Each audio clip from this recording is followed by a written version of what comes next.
우리 다 함께 사도신경 신앙 고백 드림으로 새벽 예배를 드리겠습니다. 나는 전능하신 아버지 하나님 천지의 창조주를 믿습니다. 나는 그의 유일하신 아들 우리 주 예수 그리스도를 믿습니다. 그는 성령으로 잉태되어 동정녀 마리아에게서 나시고 본디오 빌라도에게 고난을 받아 십자가에 못 박혀 죽으시고 장사된 지 사흘 만에 죽은 자 가운데서 다시 살아나셨으며 하늘에 오르시어 전능하신 아버지 하나님 우편에 앉아 계시다가 거기로부터 살아있는 자와 죽은 자를 심판하러 오십니다. 나는 성령을 믿으며 거룩한 공교회와 성도의 교제와 죄를 용서받는 것과 몸의 부활과 영생을 믿습니다. 아멘. 우리 165장 찬송가 165장입니다.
오늘 우리에게 주신 하나님의 말씀은 누가복음 20장입니다. 누가복음 20장. 하루는 예수께서 성전에서 백성을 가르치시며 복음을 전하실 새 대제사장들과 서기관들이 장로들과 함께 가까이 와서 말하여 이르되 당신이 무슨 권위로 이런 일을 하는지 이 권위를 준 이가 누구인지 우리에게 말하라. 대답하여 이르시되 나도 한 말을 너희에게 물으리니 내게 말하라. 요한의 소리가 하늘로부터냐 사람으로부터냐? 그들이 서로 의논하여 이르되 만일 하늘로부터라 하면 어찌하여 그를 믿지 아니하였느냐 할 것이요. 만일 사람으로부터라면 백성이 요한을 선지자로 인정하니 그들이 다 우리를 돌로 칠 것이라 하고 대답하되 어디로부터인지 알지 못하노라 하니 예수께서 이르시되 나도 무슨 권위로 이런 일을 하는지 너희에게 이르지 아니하리라 하시니라. 그가 또 이 비유로 백성에게 말씀하시기 시작하시니라. 한 사람이 포도원을 만들어 농부들에게 세로 주고 타국에 가서 오래 있다가 때가 이름에 포도원 소출 얼마를 바치게 하려고 한 종을 농부들에게 보내니 농부들이 종을 몹시 때리고 거저 보내었거늘 다시 다른 종을 보내니 그도 몹시 때리고 능욕하고 거저 보내었거늘 다시 세 번째 종을 보내니 이 종도 상하게 하고 내쫓은지라. 포도원 주인이 이르되 어찌할까 내 사랑하는 아들을 보내리니 그들이 혹 그는 존대하리라 하였더니 농부들이 그를 보고 서로 의논하여 이르되 이는 상속자니 죽이고 그 유산을 우리의 것으로 만들자 하고 포도원 밖에 내쫓아 죽였느니라. 그런즉 포도원 주인이 이 사람들을 어떻게 하겠느냐. 와서 그 농부들을 진멸하고 포도원을 다른 사람들에게 주리라 하시니 사람들이 듣고 이르되 그렇게 되지 말지어다 하거늘 그들을 보시며 이르시되 그러면 기록된 바 건축자들의 버린 돌이 모퉁이에 머릿돌이 되었느니라 함이 어찌미냐.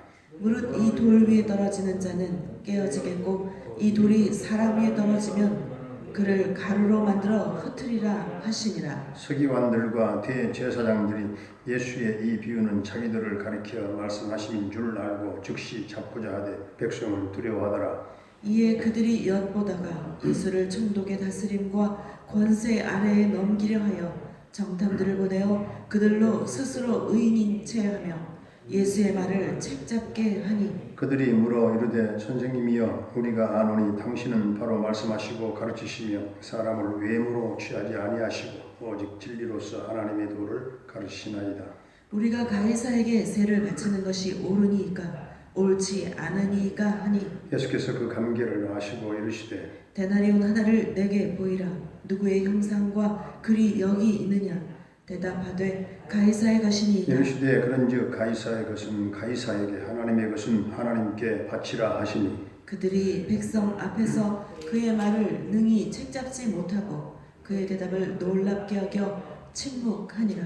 부활이 없다고 주장하는 사두개인 중 어떤 이들이 와서 물어 이르되 선생님이여 모세가 우리에게 써주기를 만일 어떤 사람의 형이 아내를 두고 자식 없이 죽으면 그 동생이 그 아내를 취하여 형을 위하여 상속자를 세울지니라 하였나이다. 그런데 7형제가 있었는데 아지가 아내를 취하였다가 자식이 없이 죽고 그 둘째와 셋째가 그를 취하고 7이 다 그와 같이 자식이 없이 죽고 그 후에 여자도 죽었나이다. 7이 다 그를 아내로 취하였으니 부활 때에 그 중에 누구의 아내가 되리까. 예수께서 이르시되 이 세상의 자녀들은 장가도 가고 시집도 가되 저 세상과 및 죽은 자 가운데서 부활함을 얻기에 합당히 여김을 받은 자들은 장가가고 시집가는 일이 없으며 그들은 다시 죽을 수도 없나니 이는 천사와 동등이요 부활의 자녀로서 하나님의 자녀임이라. 죽은 자가 다시 살아난다는 것은 모세도 가시나무 떨기에 관한 그래서 주를 아브라함의 하나님이요 이삭의 하나님이요 야곱의 하나님이시라 칭하였나니 하나님은 죽은 자의 하나님이 아니요 살아있는 자의 하나님이시니라. 하나님에게는 모든 사람이 살았느니라 하시니 서기관 중 어떤 이들이 선생님 잘 말씀하셨나이다 하니 그들은 아무것도 감히 더 물을 수 없음이더라.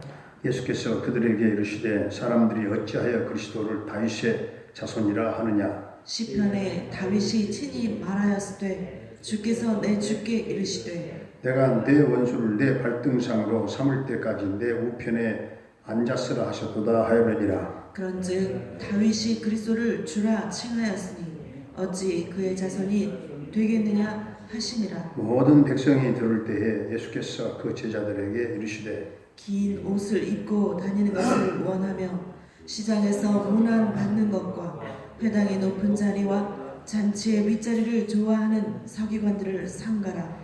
그들은 과부의 가산을 삼키며 외식으로 길게 기도하니 그들이 더 엄중한 심판을 받으리라 하시니라. 아멘. 할렐루야. 살아계신 하나님, 오늘도 우리와 함께 하실 줄로 믿습니다. 예수님이 성전을 청소하고 성전 안에서 백성들을 가르쳤을 때 유대 지도자들이 예수님 앞에 나와서 당신이 무슨 권세로 이런 일을 행하느냐 그렇게 물었어요. 그 제사장들만 하는 일을 왜 당신이 하느냐 그 말이죠. 결국 예수님은 나도 무슨 권위로 이런 일을 하는지 너희에게 이르지 않겠노라. 너희들에게 말하지 않겠다. 그렇게 말씀하셨어요. 9절부터 19절까지는 포도원의 소장농 그 비유를 말씀합니다. 포도원 주인이 포도원을 만들고 극상품의 포도를 심은 것이 좋은 포도 열매를 맺기 위한 것이라면 하나님이 이스라엘을 위해서 그토록 많은 은혜를 베푸신 것도 무엇을 위하여서 그렇게 베푸신가? 열매를 맺기 위해서 그토록 많은 은혜를 베푸신다 하는 것이죠. 그러니까 이 비유는 하나님의 백성으로 선택받은 유대인들이 그 은혜를 저버리고 선지자를 학대하고 그리고 심지어 예수님을 죽이는 죄악까지 저지르고 그리고 하나님께서는 이런 패역한 유대 사람들을 용서하시지 않으시고 심판하시고 하나님의 축복이 유대인에게서 이방인으로 옮겨질 것을 상징적으로 보여준 그런 말씀이 되겠습니다. 수많은 사람들이 하나님의 은혜를 저버리고 믿음에서 떠나는 경우가 많죠. 그러나 하나님은 끝없이 또 기회를 주시고 사랑하시고 마지막까지 또 기회를 주시는 분이십니다. 오늘 20절로부터 26절까지는 가이사에게 바치는 세금을 말씀하고 있습니다. 예수님의 아주 그 명대답이죠. 명대답을 보게 되는데 가이사의 것은 가이사에게 하나님의 것은 하나님께 드리라. 오늘 27절부터 40절까지 부활에 대한 또 말씀으로 넘어갑니다. 사두개인들은 부활이 없다고 주장했습니다. 예수님은 부활이 없다고 하는 그 사람들을 향해서 부활 이후에 이루어지는 사람들의 그 형상과 그리고 그 일에 대해서 설명을 해주십니다. 예수님이 사셨던 그 시대와 같이 오늘날에도 부활이 없다고 생각하는 사람들이 많죠. 그러나 예수님은 자신이 부활함으로 부활이 있는 것을 증명하셨고 또한 우리도 그 부활에 동참케 하신 것입니다. 오늘 성경은 부활을 얻기에 합당한 자만 부활을 얻는다 이렇게 말씀합니다. 이들은 부활의 자녀로서 하나님의 자녀라고 했죠. 37절을 보면 죽은 자가 살아난다고 하는 것은 모세도 가시나무 떨기에 관한 것에서 주를 아브라함의 하나님이여 이삭의 하나님이여 야곱의 하나님이시라 칭하였나니 이렇게 말씀합니다. 여기서 하나님은 아브라함의 하나님이셨고 이삭의 하나님이셨고 야곱의 하나님이셨다. 이렇게 과거형으로 말씀하지 아니하시고 나는 내 조상 하나님 바로 아브라함의 하나님 이삭의 하나님 야곱의 하나님이라고 현재형으로 말씀하셨다고 하는 것을 우리는 주목해야 돼요. 바로 지금 현재 죽은 사람은 하나님을 가질 수가 없습니다. 산 사람만이 하나님을 가질 수가 있고 하나님을 소유하며 예수님을 믿을 수가 있어요. 하나님께서 아브라함과 이삭과 야곱의 하나님이시라고 그렇게 말씀하신 것은 그들이 지금 살아있다는 겁니다. 현재 살아있다는 그 말씀을 의미하는 예수 그리스도는 부활의 주님으로 지금 살아계신다. 그래서 38절을 보면 하나님은 죽은 자의 하나님이 아니요 살아있는 자의 하나님이시라. 하나님에게는 모든 사람이 살았느니라. 모든 사람이 살았느니라. 하나님은 살리시기를 기뻐하시는 하나님이시고 우리는 그런 하나님의 자녀들인 줄로 믿습니다. 따라서 우리에게는 부활과 영생이 확실하게 주어져 있다는 사실입니다. 그것이 우리가 부활의 자녀들이라고 하는 말씀이죠. 하나님을 믿는 사람들은 그 믿음으로 이미 우리 안에 영생을 다 소유했기 때문에 영생은 예수 그리스도 안에 있죠. 영생을 소유해. 그래서 죽어도 죽지 않는 그 부활과 주님께서 다시 오실 때 새 몸, 부활의 영체, 부활의 몸을 입고 새로운 삶을 시작하는 그 부활을 약속받은 사람들입니다. 우리들은 그것이 우리가 부활의 자녀로서 하나님의 자녀라고 하는 그런 말씀의 뜻이죠. 하나님은 영원히 살아계신 하나님이신 줄로 믿습니다. 우리가 하나님의 자녀라고 한다면 우리 또한 언제나 살아있게 되는 겁니다. 죽어도 살아있고 살아도 살아있고 죽어도 죽지 않는 하나님의 나라가 있고 부활이 있고 정말 하나님의 나라에 대한 소망이 있다고 한다면 우리에게 가장 중요한 것은 이 땅에 사는 날 동안 구원받은 것이 영생 얻는 것이 예수 믿는 것이 가장 중요하다 그 말씀이죠. 부활을 믿고 하나님 나라를 정말로 믿는 사람은 구원이 중요합니다. 예, 결론적으로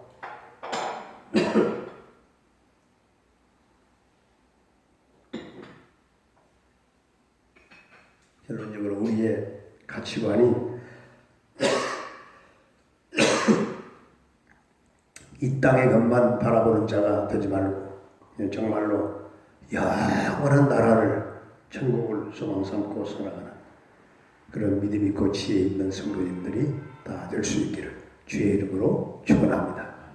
은혜로우신 우리 아버지 하나님, 우리 성도들에게 놀라운 은혜를 주셔서 아름다운 열매를 우리를 통해서 기다리고 계신 줄로 믿사오니 은혜 받고 택한 백성들이 그 은혜를 저버리지 말고 하나님이 주신 축복이 이방 사람들에게 빼앗기지 않게 하시고 끝없이 주님께서 기회를 주시고 우리를 사랑하시고 마지막까지 우리에게 기회를 주시는 하나님 앞에 하나님의 것을 하나님께 드리는 그 헌신된 삶을 살게 하시고 부활을 얻기에 합당한 하나님의 자녀들이 다 되게 하시고 예수 그리스도를 믿는 그 믿음으로 이미 영생을 얻었음을 감사하며 살게 하시고 부활을 믿고 하나님 나라를 믿고 또 구원의 그 귀중성을 알고 이 땅에 사는 날 동안 영원한 하나님의 나라를 소망 삼고 바라보며 살아가는 지혜로운 우리 성도들이 다 되게 해 주옵소서. 오늘도 사랑하는 성도들의 모든 가정과 삶의 터전과 생업과 직장과 사업장 위에 주님 복을 내려 주옵소서. 이 부족한 종이 복을 빈대로 복이 되게 하시고 성도들의 삶에 이루어지기를 원합니다. 성도들의 가정 경제를 축복하시고 이 민족 경제가 나라 경제가 회복되게 하여 주옵소서. 사랑하는 또 부모님들의 남은 일생을 주님 인도하시고 호흡이 있는 그날까지 하나님을 찬양하며 생명을 보존하시고 영혼의 기쁨과 평강의 은혜를 풍성하게 나려 주옵소서. 우리 사랑하는 자녀들의 앞길을 주님 평탄케 인도해 주시기를 원합니다. 폐역한 죄악된 세상을 바라보지 말게 하시고 주님 손에 붙잡혀 이끌려가며 공부하게 하시고 수능생들 저들에게 집중력 주시고 적용 능력 지혜 총명 주셔서 모두가 승리의 해가를 부르게 하여 주옵소서. 군대에 가 있는 우리 사랑하는 영준이 한결이의 군 생활을 안전하게 지켜주시기를 원합니다. 저녁 때까지 저 두 아들과 함께하여 주옵소서. 캐나다에 살고 있는 정찬석 집사님, 최경민 집사님, 성리, 혜린이 주여 이 가족을 지켜주시고 그곳에서 형통 대성을 이루게 하시고 평강 승리의 소식이 꼭 전해지게 하여 주옵소서. 김경미 목사님을 비롯한 모든 선교사님들의 그 사역과 현장 가운데 성령의 기름 부으심이 넘치게 하시고 특별히 동명교회가 선교하는 모든 선교지마다 선교의 현장마다 우리의 선교가 헛되지 않게 하시고 하나님 나라 확장과 열매가 이방 땅에 이루어지게 하여 주옵소서. 아버지 오늘도 이 나라 이 민족을 긍휼히 여겨주시고 이 민족 평화의 세계를 이루게 하시고 남북 평화 통일이 앞당겨 이루어지며 민족 복음화가 꼭 이루어지게 하시되 북한 땅에 제목된 교회가 세워지는 그날이 속히 오게 하여 주옵소서. 주여 끝날 듯 끝나지 아니하고 있는 코로나19가 속히 다 소멸되게 하여 주옵소서. 오늘도 성도들의 삶을 주님 이 모양 저 모양으로 축복하시고 성금요일 밤 오랜만에 또한 금요기도회를 갖는 이 중보기도 시간에도 주님 성령님 꼭 그 자리에 임재하여 주옵소서. 예수님의 이름으로 감사하며 축복하며 기도하옵나이다. 아멘. 하늘에 계신 우리 아버지, 아버지의 이름을 거룩하게 하시며 아버지의 나라가 오게 하시며 아버지의 뜻이 하늘에서와 같이 땅에서도 이루어지게 하소서. 오늘 우리에게 일용할 양식을 주시고 우리가 우리에게 잘못한 사람을 용서하여 준 것 같이 우리 죄를 용서하여 주시고 우리를 시험에 빠지지 않게 하시고 악에서 구하소서. 나라와 권능과 영광 영원히 아버지의 것입니다. 아멘.